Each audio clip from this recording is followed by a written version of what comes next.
மக்களே, இன்னைக்கு நம்ம முள்ளங்கியோட சேர்த்து கேரட்டையும் போட்டு ஒரு கூட்டு மாதிரி பண்ண போறோம். அதுக்கு என்னென்ன தேவைன்னு பார்த்துக்கலாம். சரியா? புதினா எடுத்து வச்சிருக்கேன், கருவேப்பிலை, அதுக்கப்புறம் வந்து என்னன்னா சின்ன உள்ளியில பெரிய உள்ளிய வந்து கட் பண்ணி வச்சிருக்கேன் சின்ன சின்னதாட்டு. அப்புறம் வந்து தேங்காய் துருவி வச்சிருக்கேன். இது வந்து தக்காளி, ஒரு தக்காளிய கட் பண்ணி வச்சிருக்கேன். 2 சின்ன சைஸ் கேரட்ட கட் பண்ணி வச்சிருக்கேன்.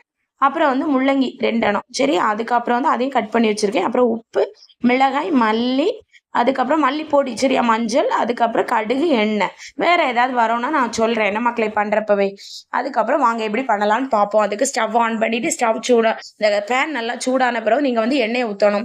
எண்ணெய் நல்லா சூடான பிறகு கடுகு எண்ணெய் அப்படியே டப்பால இருந்து ரிலீஸ் பண்ணுங்க. ரிலீஸ் பண்ணி உள்ள தூக்கி போட்டுருங்க.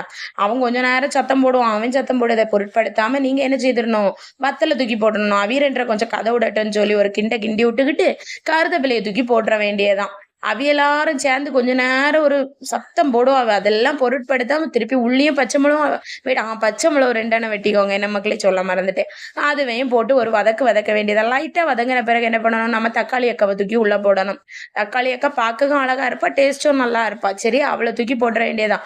அப்புறம் கொஞ்சோண்டு உப்பு போட்டுக்கோங்க. கொஞ்சம் போட்டா போதும். இப்போ நம்ம நிறைய போட்டுக்கலாம். கொஞ்சோண்டு உப்பு போட்டுக்கிட்டு லைட்டா ஒரு கிண்டிக்கோங்க.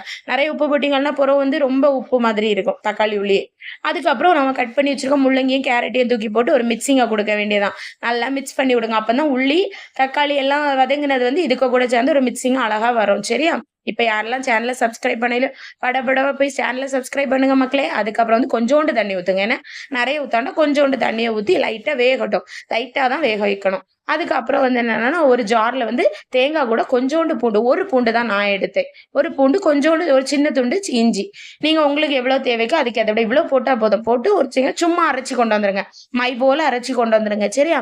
அதுக்குள்ள நம்ம முள்ளங்கியும் கேரட்டும் கொஞ்சம் வெந்தாச்சு. கொஞ்சம் தான் வெந்திருப்பாங்க. முள்ளங்கி வேக கொஞ்சம் டைம் எடுக்கும். சரி, அதுக்கப்புறம் மசாலா பொடி என்னெல்லாம்னு பாத்துருவோமா? மஞ்சள், மல்லி, மிளகு எல்லாம் போட்டுற வேண்டியதான். இதுக்கு கூட என்ன ஒரு இன்கிரீடியன்ட் வந்து என்னன்னா, நான் சொல்ல மறந்த இன்கிரீடியன்ட் வந்து பெப்பர் தூள். அதை வந்து போட்டுருங்க. சரி, அதுவும் கூட போட்டுருங்க. அது எப்பவுமே மறந்து போயிருது எனக்கு. சரி, ஒரு நல்ல மிக்சிங்க கொடுங்க. நல்லா மிக்ஸுங்க. மிக்ஸ் பண்ணிட்டே இருங்க. அப்பதான் நல்லா அந்த மசாலா எல்லாம் உள்ள ஏறி நல்லா ஒரு இதாகும். அதுக்கப்புறம் நம்ம வச்சிருக்க புதினாவையும் போட்டுருங்க. லாஸ்ட் போடலாம்னு யோசிக்காண்டாம், முதல்லயே போட்டுரும். இல்லை உங்க ஸ்டைல் எப்படியோ அப்படி போடுங்க. என்னன்னா முதல்லயே போட்டுரும். அப்பதான் அந்த உள்ள எல்லாம் ஏறி மனம் வரட்டும். அதுக்கப்புறம் தேங்காய் அரைச்சி வச்சது ஃபர்ஸ்டே போட்டுட்டேன் மக்களே, வீடியோ எடுக்க மறந்துட்டேன். நீங்க அதையும் சேர்த்து கொஞ்சம் தண்ணி ஆட் பண்ணி இதுக்கு கூட என்ன பண்ணிடணும்னா ஊத்திர வேண்டியதான். ஊத்தி நல்லா மிக்சிங்க கொடுத்துக்கிட்டு என்ன பண்ணிடலாம், நம்ம மூடி வச்சு வேக வைக்க வேண்டியதான். வேற ஒண்ணுமே இனி இதுல கிடையாது. நல்லா மூடி வச்சு வேக வச்சுட்டீங்கன்னா சூப்பரா ரெடி ஆயிரும். அதுக்கப்புறம் நம்ம உப்பு முதல்ல கம்மியா தானே போட்டோம், கொஞ்சம் உப்பு போட்டுக்கோங்க. சரியா? அப்பதான் கரெக்டா ரெடி ஆகி அழகா வரும். உப்பு போட மறந்துடாதுங்க. நான் இதுல காட்டையிலன்னு உப்பு போடாம இருந்துடாதுங்க. உப்பு கொஞ்சம் போட்டுக்கோங்க இதுக்கு தக்க வரும். சரியா? அதோட முள்ளங்கியும் கேரட் கூட்டு செம்மையா டேஸ்டியா ரெடி ஆகி வந்துடும். இதை நீங்க சோறுக கூட எனது தோசையை கூட எதுக்க கூடனால எடுத்துக்கலாம் யோசிக்காம. சரியா? அதனால கண்டிப்பா ட்ரை பண்ணி பாருங்க. தேங்க்யூ.